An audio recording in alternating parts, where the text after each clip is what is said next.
रास्ते से निकल रहा था, जगदलपुर जा रहा था।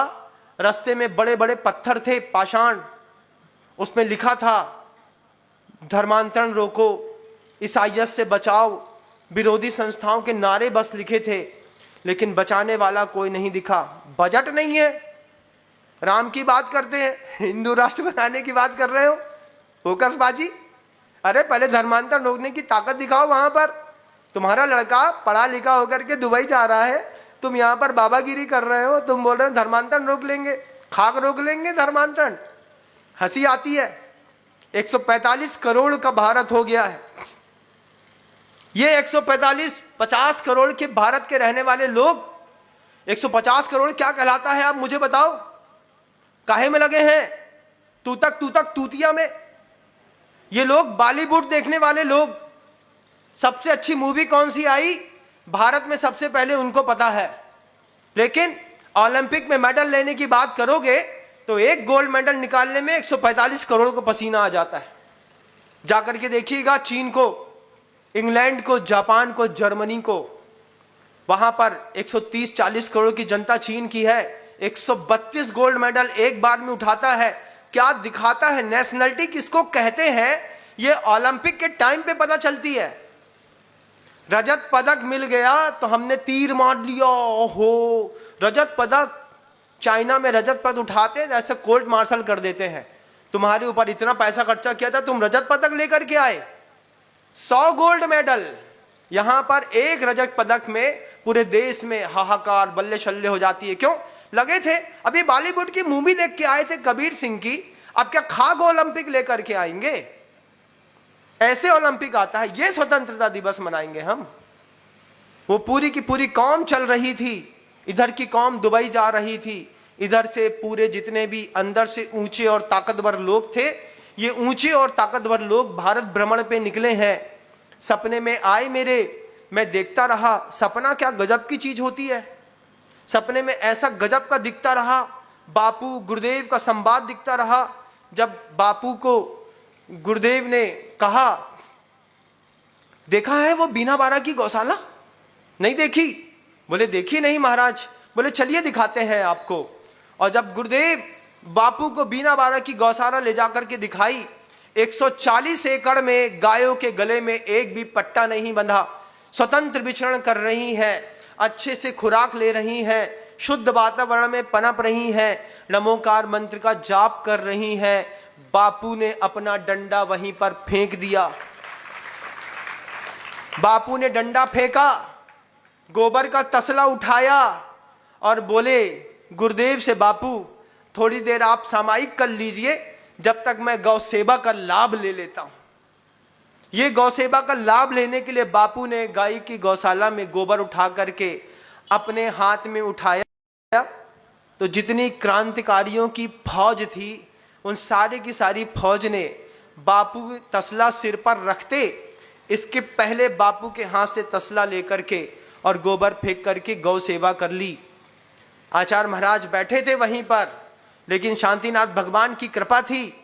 जैसे ही वे सब आए, देखा बापू कहते हैं, गिर गाय का शुद्ध घी पीने को मिल जाए तो सौभाग्य है। गुरुदेव ने कहा, अवश्य, यहाँ की जनता बड़ी उदार है, किसी को मना नहीं करती।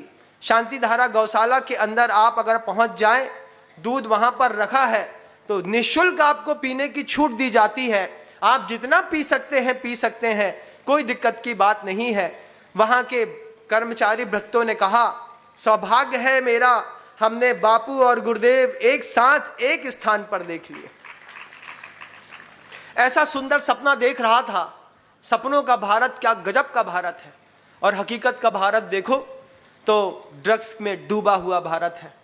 बाहर निकलो तो अपने आप में शंका पैदा होती है, लौट करके वापिस आएंगे नहीं आएंगे।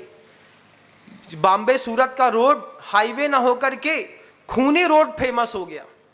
साधु संत निकले और उनको चोट ना लगे, उनका मर्डर ना हो, उनको ट्रक वाला ठोकर मार के ना जाए, होता ही नहीं। हमने तो कसम खा ली गिरनार न जाएंगे कभी जीवन में। बोले क्यों महाराज जी? बोले ये सूरत के रास्ते थे तो बिल्कुल भी नहीं जाएंगे। इस सूरत का रास्ता इतना चलता है 6 लेन का, जो भी साधु खड़ा होता है उस रोड पर वो हत्यारी रोड साधु को ठोकर जरूर मारती है। किसी भी कोई भी साधु हो उसको ठोकर लगती है। रोड हत्यारन हो गई, लोग हत्यारे हो गए। कैसा भारत हो गया, कैसा विचित्र सा नहीं लगता? कैसे भारत में कसमसाहट वाली जिंदगी में रह रहे हैं। दिल्ली में जहां खुली हवा मिलती थी, सांस लेना मुश्किल है। आचार्य जी बोलते थे, इसलिए तो मैं दिल्ली नहीं गया। बापू ने कहा आचार्य जी से, गलती करी महाराज, एक बार दिल्ली चले गए होते तो दिल्ली का जैसा हाल हुआ है, फिर उस दिल्ली आप जैसे पुण्यात्मा साधु के चरण रस से भावित हो जाती तो दिल्ली और सुधर गई होती। आचार्य जी बोलते हैं, अगली बार सोचूंगा, अभी अपने शिष्यों को भेज देता हूं। शिष्य पहुंचे। अभी आर्यिका पूर्णमती जी दिल्ली में चातुर्मास कर रही है। मुनिराज श्री प्रणम्ब सागर जी महाराज श्री जी वहां पर चातुर्मास कर रहे हैं। साधु वंदना करता हूं मुनिराज श्री प्रणम्ब सागर जी महाराज श्री जी के चरणों में कि दिल्ली को आप संभाले हुए हैं, अच्छे से संभाले रहिएगा। क्या गजब का वैभव इस भारत का। लिखते थे, यत नार्यस्तु पूज्यन्ते रमन्ते तत्र देवता। वहां पर नारी नारी नहीं रही। सीरियल देखने लगे, टीवी खुली थी बड़ी वाली, रोड में लगी थी, पुरानी टीवी चल रही थी, सब कोई खड़े होकर देखने लगे। कोई भी ऐड है, ब्लेड बेचना है दाढ़ी बनाने की, लड़की चाहिए, साबुन बेचना है लड़की चाहिए, परफ्यूम बेचना है लड़की चाहिए, वहां पे दाल बेचना है तो लड़की चाहिए। हर ऐड में लड़की, बिना उसके कोई ऐड ही नहीं बनता आजकल। कैसा देश हो गया। ऐसे देश में रहते रहते रहते जैसे ही ये सब संवाद चल रहे थे, अचानक नींद खुल गई और सपना चला गया।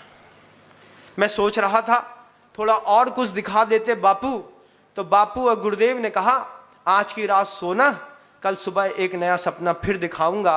जितना देख पाया उतना आपके बीच में रख दिया। शब्दों को विराम देता हूँ। गुरुदेव श्री विद्यासागर जी। अगर आपको मेरी वीडियो अच्छी लगती है तो प्लीज़ मेरे चैनल को लाइक करें, शेयर करें और सब्सक्राइब करें। Thank you.